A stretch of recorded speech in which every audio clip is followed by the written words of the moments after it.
Maya loved history. She really did. There was something about digging into the past, unearthing stories, and understanding how everything fit together that just clicked with her. Usually history class. Miss Jenkins, her teacher, was one of those people who made ancient civilizations feel as real as the gossip circulating the school hallways. But this assignment, this was different. All right, class. Ms. Jenkins had announced, her glasses perched on the end of her nose as she surveyed the room. For our final project, we're doing a deep dive into American cultural icons of the 20th century. You'll pick a figure, a musician, an actor, an artist, a politician, someone who truly shaped the landscape of their time. Your paper needs to be at least 10 pages, plus a presentation to the class. This isn't just about facts. Collective groan rippled through the classroom, quickly stifled by Ms. Jenkins' stern but twinkling eyes. Maya, however, felt a spark of excitement. This was her kind of challenge. She immediately thought of all the greats: Rosa Parks, Martin Luther, King Jr., Marilyn Monroe, Frank Sinatra. But then an image popped into her mind, clear as day. A man with a dazzling smile, sideburns, and a sequined jumpsuit. Elvis Presley. He was an obvious choice. Of course. His music was everywhere.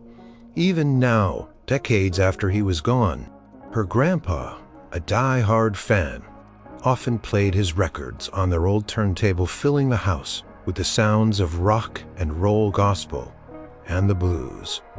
Maya had always liked Elvis's songs. They were catchy, energetic, and made you want to move. But beyond the famous face and the iconic outfits, she didn't know much. He was just Elvis the King, a legend. She raised her hand. Ms. Jenkins smiled. An excellent choice, Maya. A complex figure full of contradictions and incredible talent. Just remember, dig deeper than the hype. Go beyond the tabloids. Find the man behind the myth. I will, Maya promised, a wave of enthusiasm washing over her. That enthusiasm lasted about 2 days. 2 days of staring at a blank screen, a stack of library books on her desk, and a growing pile of crumpled notes. Elvis Presley was indeed complex. He was famous, yes, hugely famous. There were so many facts, so many dates, so many opinions. Her initial excitement began to curdle into dread. How was she going to condense a life as massive and influential as Elvis Presley's into 10 pages in a compelling presentation? She didn't just want to recite facts. She wanted to bring him to life. She wanted to make people feel his impact, just like Ms. Jenkins had said. She sat at her desk late one Tuesday night, the only light coming from her laptop screen. On her phone, Can't Help Falling in Love played softly, a comfort in the quiet house. She'd tried writing the introduction 5 times, and each one sounded stiff and academic, like a Wikipedia entry. This is impossible, she muttered to her reflection in the dark screen. Her eyes felt heavy, her brain fuzzy from all the dates and names swirling around. How am I supposed to understand him when everyone says something different? She sighed, leaning back in her chair. Her eyes drifted to the small Elvis Presley bobblehead her grandpa had given her. Sitting on her bookshelf, it was an exaggerated caricature. Elvis mid-hip swivel, perpetually frozen in a dance move. You had it so easy, didn't you? She whispered to the bobblehead. Just sing and shake, and people loved you. Now I have to make sense of it all. I wish you could just tell me what it was really like, what it felt like to be you. A faint, almost imperceptible shimmer seemed to pass over the bobblehead, a trick of the light. Perhaps, Maya blinked, rubbed her tired eyes. Must be her imagination. She was probably just delirious from lack of sleep and too much Elvis biography. She pushed her chair back, deciding to call it a night. The paper was due in less than 2 weeks, and the presentation a few days after that. The pressure was building a tight knot in her stomach. She still had so much to do, and she felt like she was drowning in a sea of information, unable to find the core of the man. How could she present the king when she couldn't even crown him with a coherent thought? She turned off her laptop, the room plunging into near darkness. As she stood up, she thought she heard something. A soft, low hum, like a distant guitar string vibrating. She paused, listening. Nothing, just a quiet hum of the refrigerator from the kitchen. "You're losing it, Maya," she told herself, shaking her head. "Get some sleep. Maybe the answers will come in a dream." She hoped they would. Because right now, Elvis Presley felt less like the king of rock and roll and more like the king of her homework. Struggles. The next morning, the hum was gone, and so was any residual hope Maya had for a miraculous breakthrough. The blank screen still mocked her, and the books on Elvis seemed to glare, daring her to make sense of their conflicting narratives. She tried to approach it from a different angle, focusing on his music rather than just his life story. She pulled up a playlist of his early Sun Records recordings. Raw, energetic, revolutionary. "That's all right, Mama," crackled through her headphones. She closed her eyes, trying to imagine what it must have been like to hear that sound for the first time in the mid-1950s. It was daring, a mix of blues, country, and something entirely new. But even as she listened, she felt a disconnect. How did this young, vibrant artist transform into the later jumpsuit-clad Vegas legend? How did his personal struggles impact his art? The music was catchy, yes, but she still felt like she was missing the deeper emotional resonance, the why behind the fame. She decided to take a break from the analytical and just listen for pleasure. She put on Suspicious Minds, a song she'd always loved for its dramatic lyrics and powerful build-up. As the chorus swelled, she found herself tapping her foot, humming along. It was a classic. But then, as the music faded slightly between tracks, she heard something else. A faint whisper, like a sigh carried on the wind. "That one always got him," the voice murmured. It was low with a distinct southern drawl, almost like her grandpa's, but different. Warmer. Deeper. Maya's eyes snapped open. She pulled off her headboat. "Mom," she called out. But her mom was at work. Her dad was already out. But her mom was at work. Her dad was off-loased. So it wasn't someone else afraid. "Must be the music playing tricks on me," she mumbled, putting her headphones back on later that day at the library. The weirdness continued. She was deep in the stacks, looking for a book on Elvis's cultural impact. She'd found one high up on a shelf and was reaching for it when another book, just next to it, slid off the shelf and landed softly at her feet. It wasn't a heavy thud, just a gentle landing. She picked it up. It was a worn, older biography of Elvis she hadn't seen before. The title was simple, The King. A Life in Pictures. She flipped it open. It wasn't just pictures. It had short, poignant captions and quotes from people who knew him. She stopped on a page, a black and white photo of Elvis backstaged, looking tired, but still incredibly methodic. The caption read, "Sometimes even the king needs a quiet moment." Beneath the photo, scrawled in what looked like faded pencil, was a single elegant signature. Elvis. Maya stared at it. It was probably just some fan who had written in the book years ago. Libraries had all sorts of defaced books, but her heart gave a funny little thump. The signature looked authentic, as if someone had genuinely signed it. She shook her head, dismissing the thought. It was just a book. Still, she decided to check it out. Maybe there was something in its worn pages that the glossy new biographies missed back home. She set the book on her desk, beside her laptop. She took a shower, ate dinner, and then returned to her homework. The biography she'd found at the library seemed to draw her in more than the others. It was less about sensationalism and more about the quiet moments, the struggles, the humanity. She was reading a passage about his early career before the fame became overwhelming. He just wanted to sing, she thought aloud, tracing a finger over a photo of a young Elvis with a guitar. He loved the music more than anything. Suddenly, the room grew cold. Not chilly, but cold. A deep, sudden drop in temperature. Maya shivered, pulling her sweater tighter. She looked at her window, thinking she might have left it open, but it was firmly shut. Then she heard it again. The low hum, like a distant guitar string, and this time it was closer, much closer. It seemed to emanate from the very air around her. And then the scent, a faint, sweet aroma of jasmine and something else, something old-fashioned like hair tonic. It was oddly comforting yet completely out of place in her bedroom. Her gaze drifted to the Elvis bobblehead on her shelf. It wasn't just a trick of the light this time. The bobblehead's head was slowly, almost imperceptibly rocking from side to side, a gentle sway that wasn't caused by any movement in the room. Maya stared, her breath catching in her throat. Her rational mind screamed that she was tired, stressed, imagining things, but another part of her, a part that believed in magic and the unseen, felt a thrill of recognition. She reached out a hesitant hand towards the bobblehead. Just as her fingers were about to touch it, the humming intensified, wrapping around her like a soft embrace, and then a clear, warm voice right beside her ear whispered, "You're getting closer, darling, you're getting real close." Maya gasped, pulling her hand back as if burned. She spun around in her chair, her eyes wide, scanning the empty room.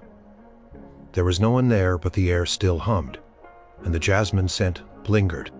Her heart hammered in her chest, a frantic drumbeat against her ribs. This wasn't just stress. This wasn't just imagination. Something was happening. And somehow, she knew it had everything to do with the man she was trying so hard to understand. The king. Maya didn't sleep well that night. Every creak of the house, every whisper of the wind outside her window made her jump.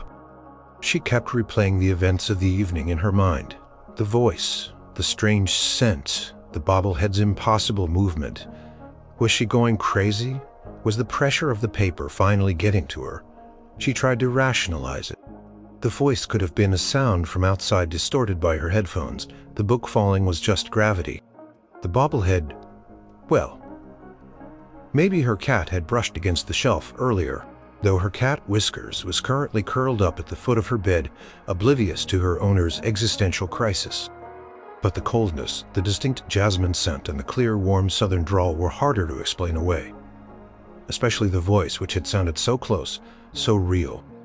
The next morning she walked into the kitchen, a zombie-like shuffle, to find her mom making coffee. "Rough night, honey?" her mom asked, noticing Maya's tired eyes. "Yeah," Maya mumbled, grabbing a mug. "Just can't get Elvis out of my head." Which was true, just not in the way her mom thought.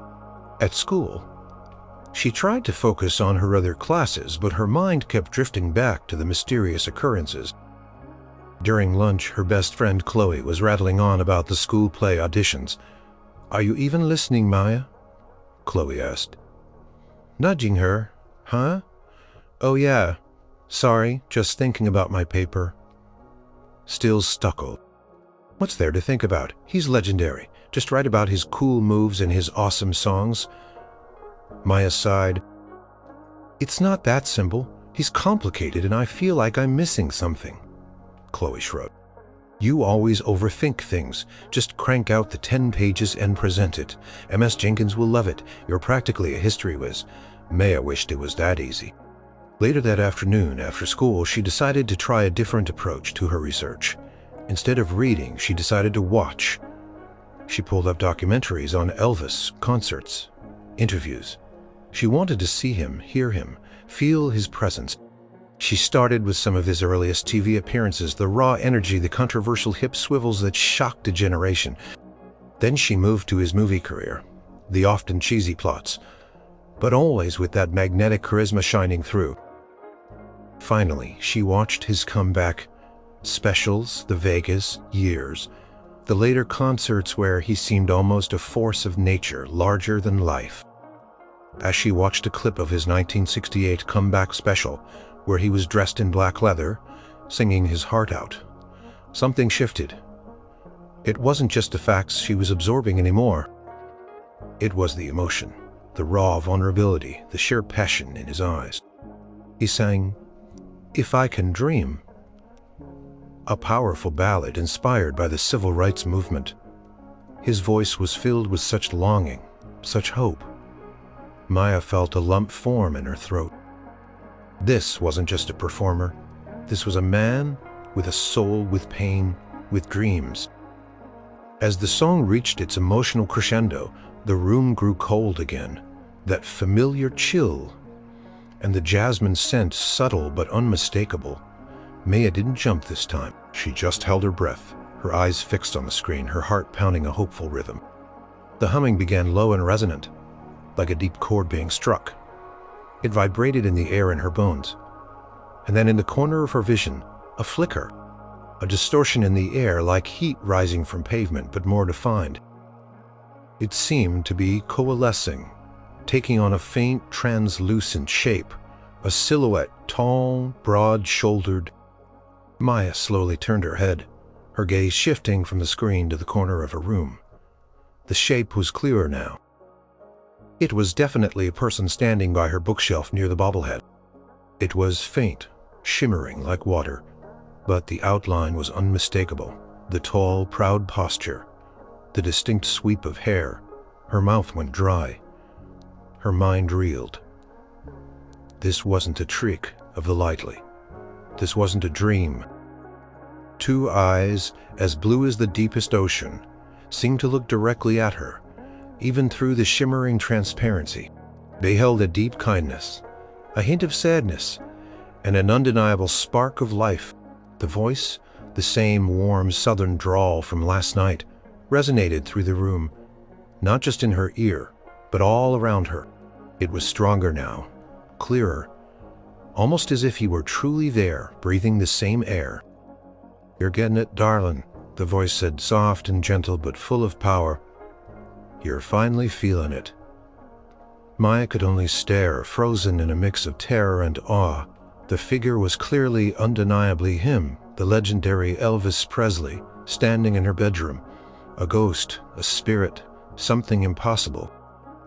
He smiled a familiar, easy smile that was both charming and a little mischievous, the smile that had captivated millions. "Don't look so scared, little lady," he said, his voice a low rumble that sent shivers down her spine. "I'm not here to spook you. I'm here to help." He wasn't fully solid, still shimmering, but the details were becoming sharper. The distinct cut of his black hair, the faint hint of a collared shirt. He was clearly a manifestation, a specter from another time, yet his presence was overwhelmingly real. Maya's breath came out in a shaky gasp. Her heart was a frantic bird, trapped in her chest. She wanted to scream, to run, but she couldn't move. She couldn't tear her eyes away from the impossible vision before her. "Elvis," she whispered, the name feeling utterly surreal on her tongue. The translucent figure nodded, his blue eyes twinkling. "In the flesh, darling, or, well, close enough for government work." A faint chuckle. A deep, resonant sound filled the room. "And it looks like you could use a little help with that paper." Maya blinked. She squeezed her eyes shut, then opened them again. He was still there. The shimmering form was clearer now, the details more defined. She could see the faint outline of a black suit, though it wavered like heat haze. His hair was perfectly coiffed, his sideburns iconic, and those eyes, impossibly blue, filled with a warmth that seemed to calm the frantic beating of her heart. You're really here," she stammered, her voice barely a whisper. She looked around, half expecting her mom to walk in and see him. But the house remained silent, the afternoon light streaming through her window completely normal. Elvis chuckled, a soft, rich sound. "Well, bless your heart, darling, where else would I be? You called and I answered." I called?" Maya was utterly bewildered. "I just wished I knew more for my paper. I didn't actually think." She trailed off, gesturing vaguely at him. "Sometimes," Elvis said, taking a step closer. "Though he remained translucent, a wish from a pure heart with real passion behind it can resonate pretty loud. And you, sweet pea, you got a pure heart. And you're trying real hard to understand me. Not just the headlines, that's rare." He gestured towards her desk where her laptop displayed the paused image of his 68.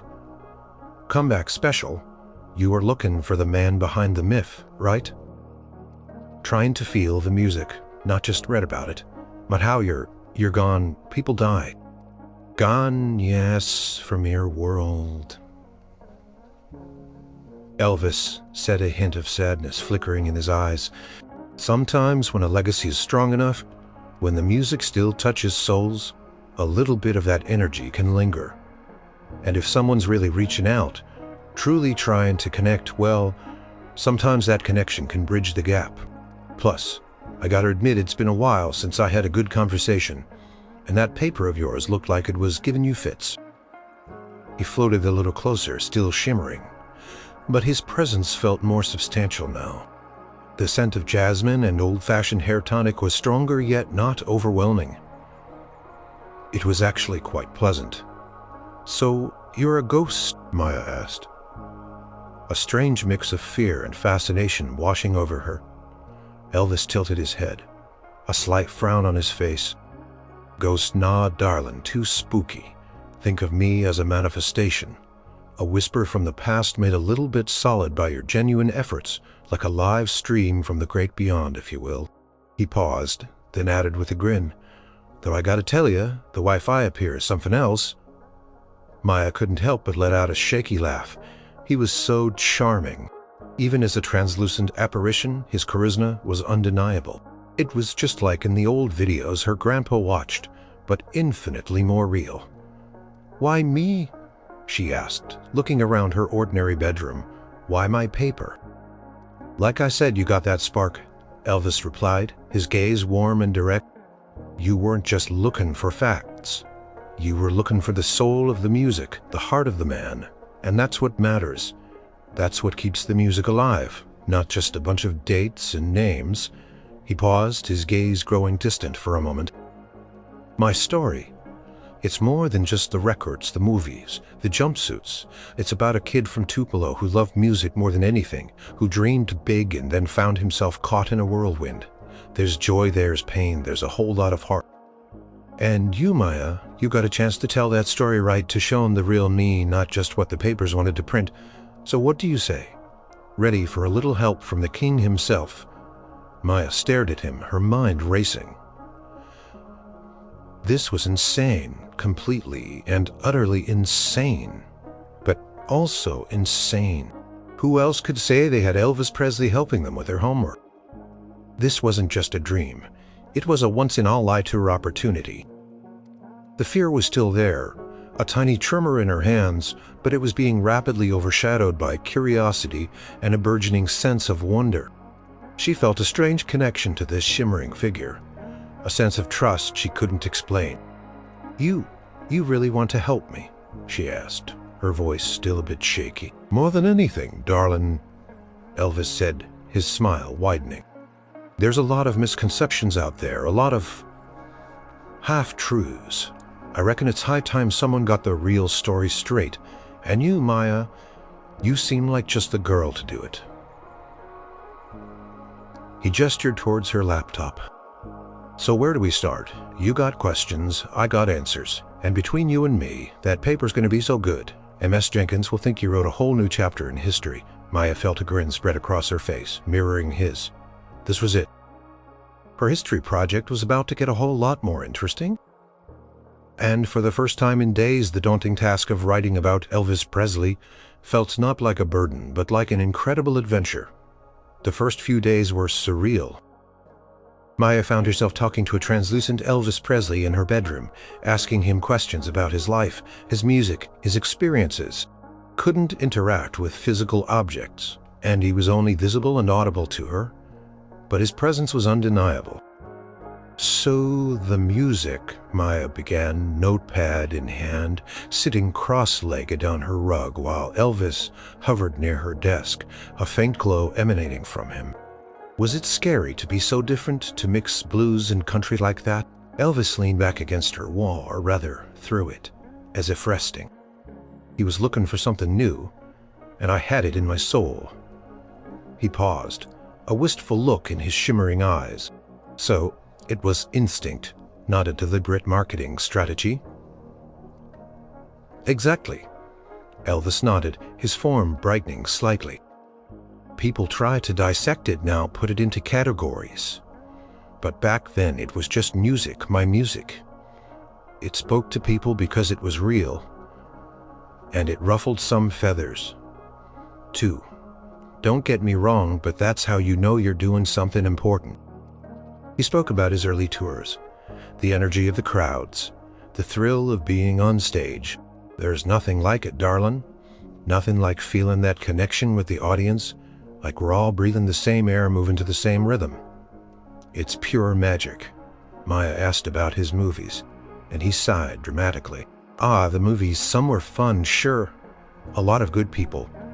But after a while, they kind of got predictable. I wanted to do serious roles, stretch myself, but the Colonel, he had his own ideas. Said the fans just wanted me singing and smiling. It's a shame, really. I always felt like there was more I could have given, artistically. But it's a tightrope, you see, between what you want and what the business demands. He spoke of his time in the Army, a period he called grounding. It was good for me. Maya gave me a chance to just be a regular person for a bit away from the cameras, the crowds, just a soldier. Maya learned about his deep love for his mother Gladys and the profound grief he felt after her passing. She was my world, he said, his form dimming slightly, a shadow of sorrow passing through his blue eyes. She believed in me when no one else did. Losing her, that was the hardest thing I ever went through. He also talked about the pressure, the loneliness that came with extreme fame. Everywhere you go, eyes on you, every move scrutinized. You can't just be a person anymore. You become a symbol, and that symbol, it can weigh heavy. He ran a translucent hand through his shimmering hair.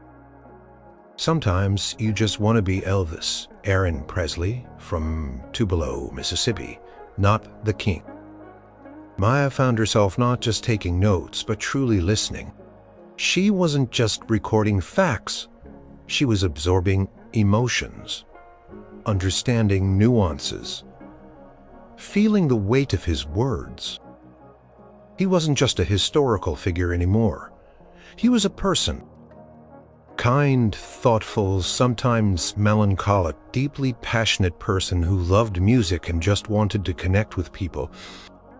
You know, Elvis said one afternoon, watching her type, the real story isn't just in the big moments. It's in the quiet ones, the struggles, the little joys, the heartaches. It's what makes a person real. That's what makes a legacy last. He leaned in his shimmering face close to hers. And that's what your paper needs, Maya. It needs heart. It needs honesty. It needs a little bit of that Memphis soul. He then showed her, in his own unique way, how to infuse her writing with that soul. He'd suggest a particular anecdote to illustrate a point, or offer a perspective she wouldn't find in any book. He'd even hum a melody or sing a line. His voice a rich, spectral sound that made the hairs on her arms stand up slowly. Her paper transformed. It was no longer a dry academic report. It became a vibrant narrative, filled with insight and empathy. She was writing about the boy who loved gospel, the soldier who missed home, the performer who lived for the stage, the man who yearned for a deeper connection. She was bringing the king to life, not just on paper, but in her own understanding. The deadline for the paper was drawing near, and then the presentation. Maya felt a surge of confidence she hadn't had before. She still had moments of doubt. Was she really talking to Elvis Presley? Or was she just a very stressed teenager with an overactive imagination?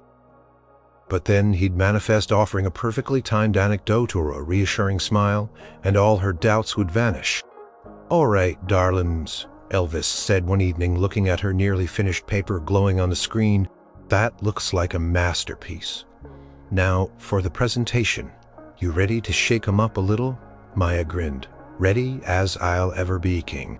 With the 10-page paper finally complete and radiating with insights that no high school student could possibly have gleaned from mere research, Maya's attention turned to the presentation. This was the part that filled her with the most dread. Standing in front of her peers, trying to convey a lifetime of fame and struggle, felt like an impossible task. "Okay, so Ms. Jenkins wants us to make it engaging," Maya told Elvis, who was now a familiar, comforting presence in her room. He was a bit more solid these days. almost like a faint overlay on reality. The shimmering, less pronounced. Not just reading from notes, she says, to connect with the audience. Elvis chuckled, a low rumbling sound that made her desk subtly vibrate. Connect with the audience, huh? Well, darling, that's my specialty. Let me tell you, it ain't just about the words. It's about the feeling. It's about looking them in the eye and letting them know you're laying your heart out there. He floated to the center of her room, which now served as their makeshift stage. All right, pretend this is the classroom. And those stuffed animals on your bed, that's your audience. Meanest crowd in the world, those teddy bears, he winked. Maya giggled, the absurdity of the situation momentarily lifting her nerves. Okay. So what do I do? First presents, he advised, standing tall, his translucent form exuding a powerful aura. When you walk in, you own that space, shoulders back, head high, not arrogant, just confident, like you got something important to say, and you know they want to hear it. Maya tried to mimic him, straightening her posture. Like this? Better, he nodded. Now, eye contact. Don't stare 'em down, but look at each person. Make 'em feel like you're talking directly to them. And a smile. Darling, a genuine smile. From the heart, it makes people want to listen. He then demonstrated, giving her a dazzling, spectral smile that somehow managed to convey warmth. Maya felt herself grin back, instantly captivated. All right, try it, Elvis urged. Start with your intro, pretend I'm MS. Jenkins, Maya took a deep breath. Good morning, everyone. Today, I'm going to talk about Elvis Presley. Her voice was a little shaky, her eyes darting around the room. Whoa, hold on, Elvis interrupted gently. You're talking to the ceiling. Look at me, Maya. Look at me like I'm the only person in the room, and put some fire in it. This is Elvis Presley we're talking about. He didn't whisper his songs. He belted them out. Maya took another breath, met his shimmering blue eyes, and tried again. Good morning, everyone. Today I'm going to talk about Elvis Presley. She projected her voice, letting it fill the room. There you go. Elvis clapped, a soft, almost inaudible sound. See, you got it in you now. When you talk about his early life, don't just state facts. Tell it like a story. Imagine a young boy in Tupelo, Mississippi. Make him see it, feel it. He gave her tips on pacing, on using her hands to emphasize points, on modulating her voice for dramatic effect. When you talk about his quieter moments, slow down. Let your voice drop a little when you talk about the energy. Let your passion show. Don't be afraid to show emotion, darling. That's what makes it real. He even coached her on stage fright. Nerves are natural. Even I got 'em sometimes before a big show. But you gotta channel 'em. Turn that nervous energy into excitement. Remind yourself why you're there, because you got something important to share. Something special. And remember, Maya, you're not just presenting facts. You're telling a story. My story. One afternoon, Maya was talking about Elvis's famous hip movements. How they shocked parents but thrilled teenagers. He called it the wiggle. She said, a bit awkwardly. Elvis, who had been quietly observing, chuckled. The wiggle, huh? Sounds a bit tame now, doesn't it? Back then they called it Elvis the pelvis. They thought it was scandalous, but all I was doing was feeling the music. You can't sing hound dog and stand perfectly still. The music moves you, and if you let it, it moves everyone else too. He then started to sway slightly, a barely perceptible shimmer of movement from his translucent form, but Maya could feel the energy radiating from him. It wasn't about being vulgar, Maya. It was about raw energy, about expressing the freedom of the music watch. He focused on her, and suddenly Maya felt a strange sensation. A warmth spread through her, a tingling energy that seemed to settle in her hips and legs. Before she knew it, her body swayed, a subtle rhythmic movement that was entirely involuntary. She wasn't dancing. Not really. But her body was responding to an unseen rhythm, a phantom beat. See? Elvis grinned, his blue eyes sparkling with amusement. "It's in the music, darling. And it's in you. Don't be afraid to let it out. A little, not literally." In your presentation, he added quickly, "Unless you want to give MS Jenkins a heart attack. But the spirit of it, the confidence, the feeling," Maya laughed, the strange energy receding as quickly as it had come. "That was weird. That was connection, darling," Elvis corrected gently. "That was feeling the rhythm of life just like I did. You got it in you, Maya. You got that fire. Now let's practice that conclusion. Make 'em remember Elvis, not just as a name, but as a legend who lived and breathed and felt." As the days turned into the final countdown, Maya's confidence grew.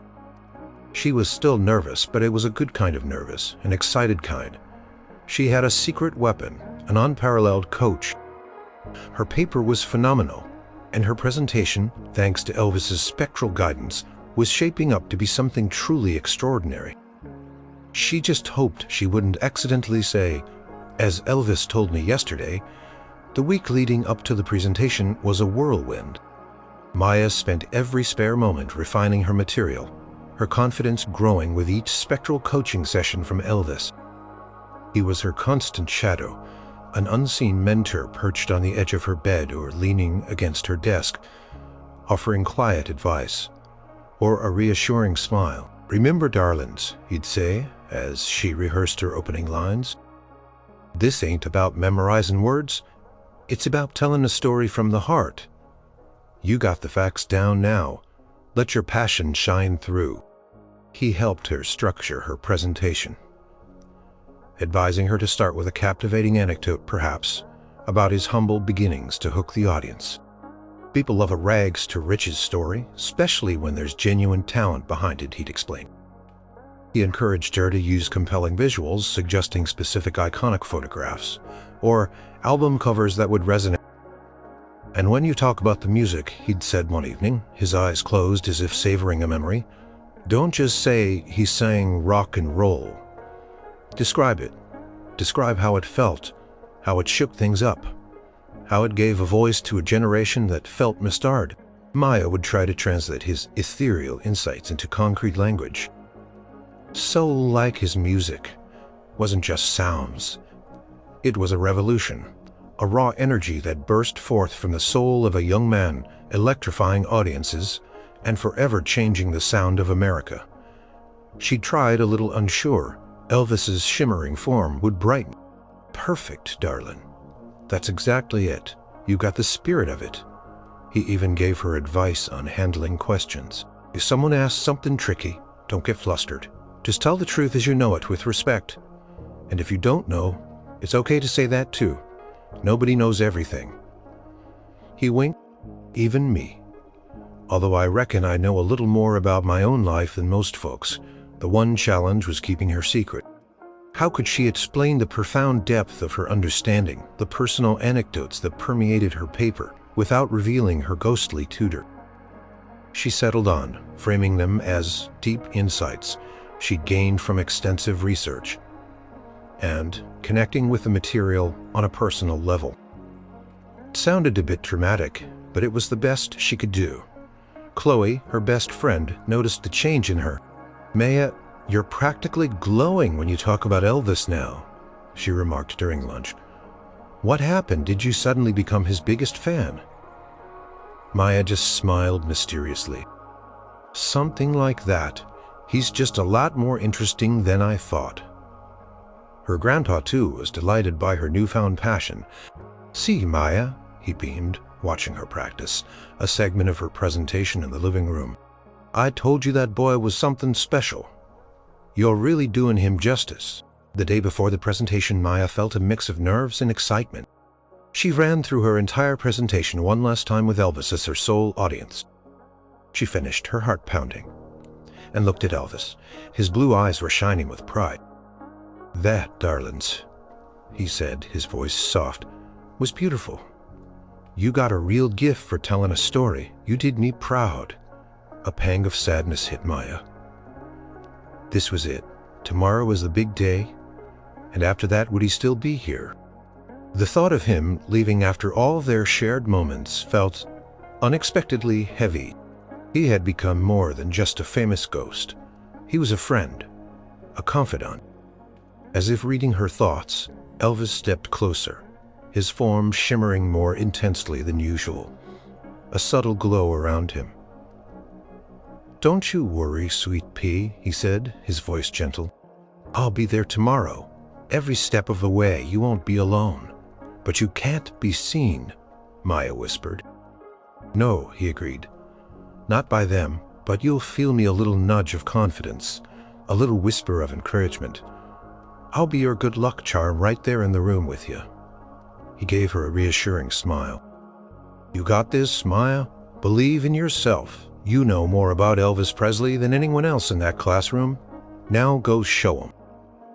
He slowly began to fade, his outline becoming less distinct, more ethereal. The room grew colder, and the jasmine scent intensified before gradually dissipating. "Elvis!" Maya called out, a sudden panic rising in her throat. His voice, a soft echo, seemed to come from everywhere and nowhere. "Get some rest, darling. Tomorrow's your big day. Break a leg." And then he was gone. The room was empty, silent, save for the faint hum of her computer. Maya stood there for a moment, the silence feeling vast. She was truly alone now, with only the memory of his presence and the incredible knowledge he'd imparted. She took a deep breath. She had to believe in herself. She had to.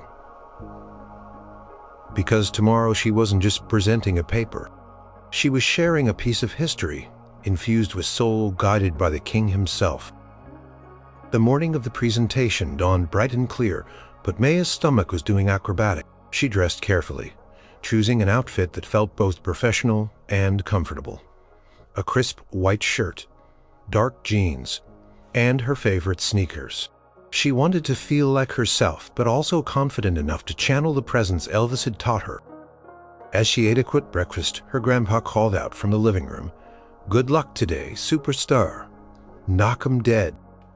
"Thanks, Grandpa," she called back, a shaky smile on her face. If only he knew who was really helping her knock him dead. She grabbed her backpack, double-checking that her note cards and presentation slides were ready. As she walked out the door, she felt a familiar, subtle shift in the air around her. A hint of coldness, a faint waft of jasmine and hair tonic. It was almost imperceptible. A ghostly whisper on the breeze.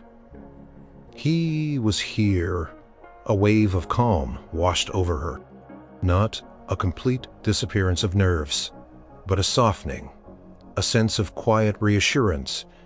She wasn't alone. The walk to school felt longer than usual. Every step seemed to bring her closer to the inevitable.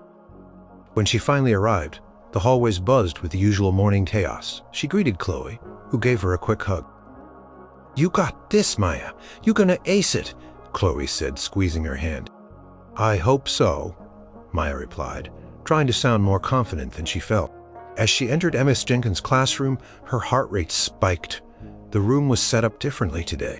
Desks were pushed back, and a projector screen dominated the front. Ms. Jenkins smiled warmly at her. "Morning, Maya. Feeling ready?" "As ready as I'll ever be, Ms. Jenkins," Maya said, trying to keep her voice steady. She glanced at the chair beside her desk, a familiar spot where Elvis often sat during their practice sessions. She felt a faint warmth, a subtle vibration in the air. He was definitely here. She set up her laptop, connecting it to the projector. Her presentation slides were simple, clean, and filled with the powerful images and quotes she and Elvis had selected. The class slowly filled up. Some students looked bored, others nervous about their own upcoming presentations. Maya saw Liam, the class prankster, whisper something to his friend and chuckle. Olivia, the star student, was meticulously reviewing her own notes. Ms. Jenkins clapped her hands together. "All right, everyone, settle down. Our first presentation of the day is from Maya Davis, on none other than Elvis Presley. Take it away, Maya." Maya felt a fresh wave of panic. Her palms were sweating. Her throat felt tight. She took a deep breath, trying to remember Elvis's advice. Channel the nerves, make eye contact, own the room. She walked to the front of the classroom, her legs feeling like jelly. For a split second, Maya's mind went blank. She couldn't remember her first sentence. She just stood there paralyzed by nerves. Then she felt it, a gentle, almost imperceptible pressure on her back, as if a large, warm hand had been placed there, encouraging her forward. And in her mind, clear as a bell, she heard Elvis's voice. Not a whisper, but a resonant echo. You got this, darling. Remember what we talked about. Just open your heart and let it flow.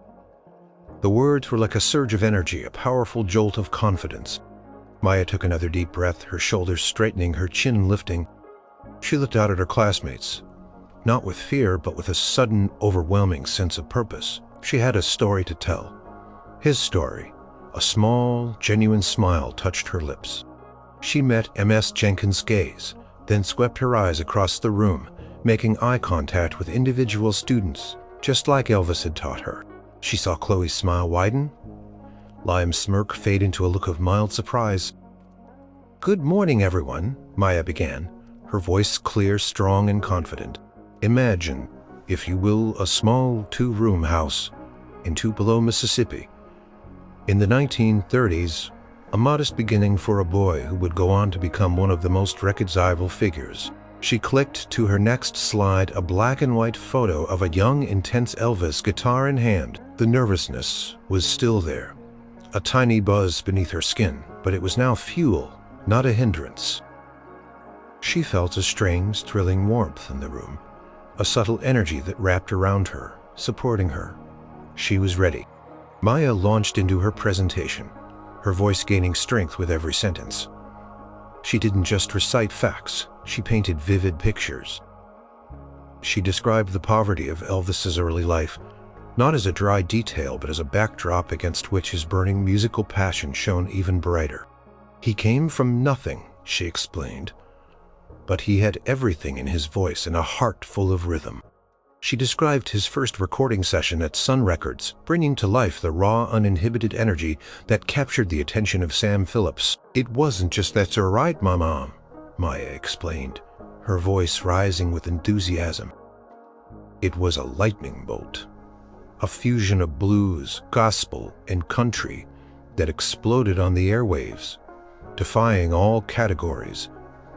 It was the sound of a new generation finding its voice. She felt a subtle, almost imperceptible hum in the air around her, a resonance that seemed to confirm her words.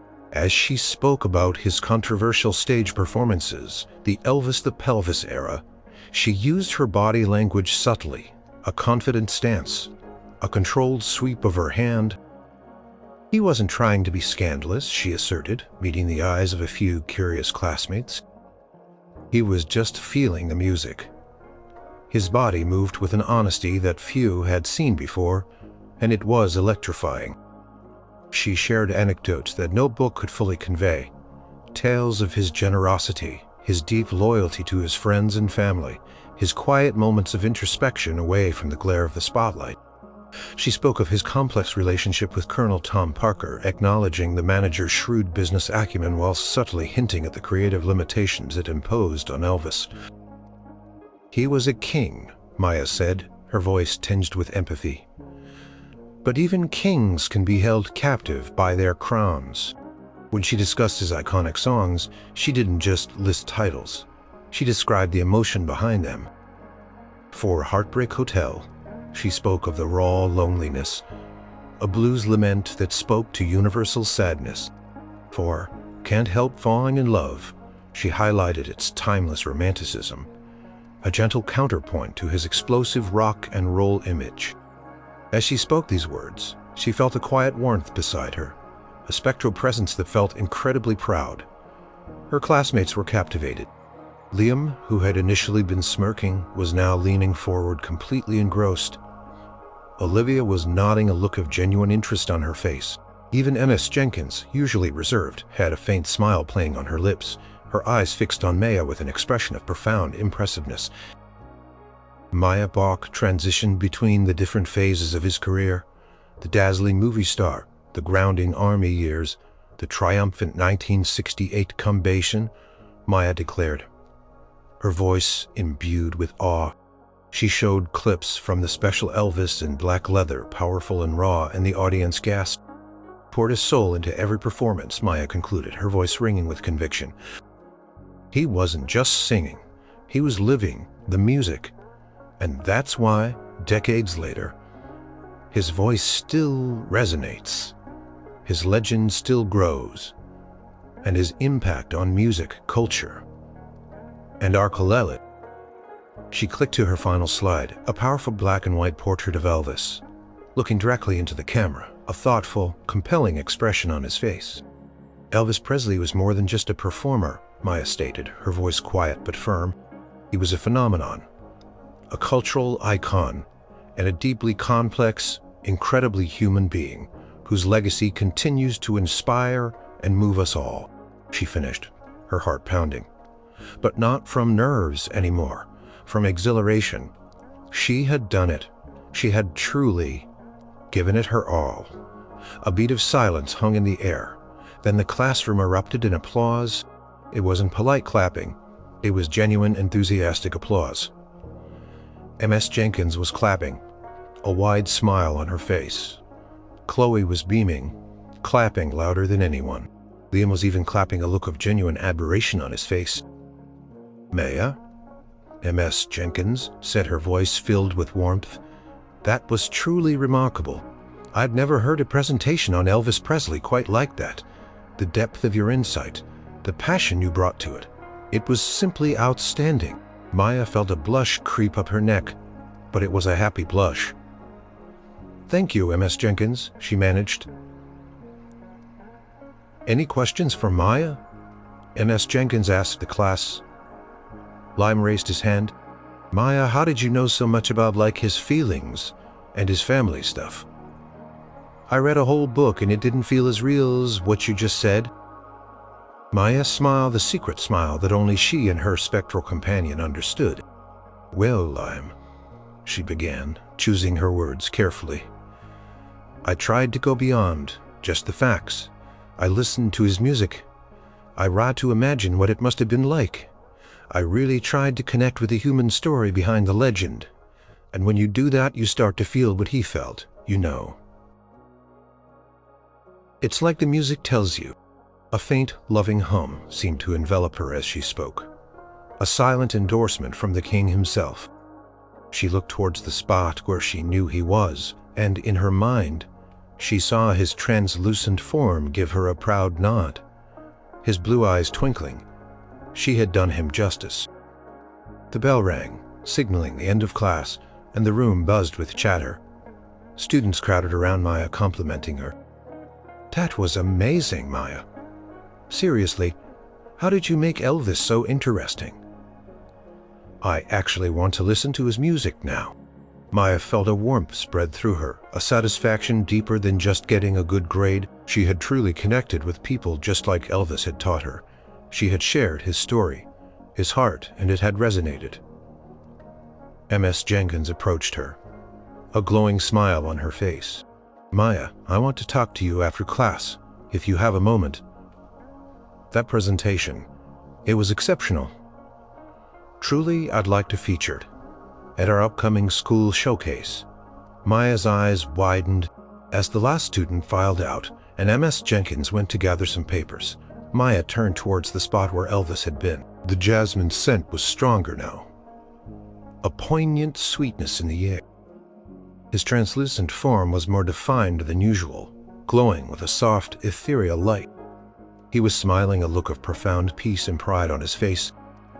You were incredible, darling, he said, his voice a warm rumble that echoed only in her mind. You absolutely rocked the house. I couldn't be prouder. I couldn't have done it without you, Maya whispered, tears pricking at her eyes. She reached out her hand, wanting to touch him, but knowing she couldn't. Elvis's smile softened, a hint of sadness entering his blue eyes.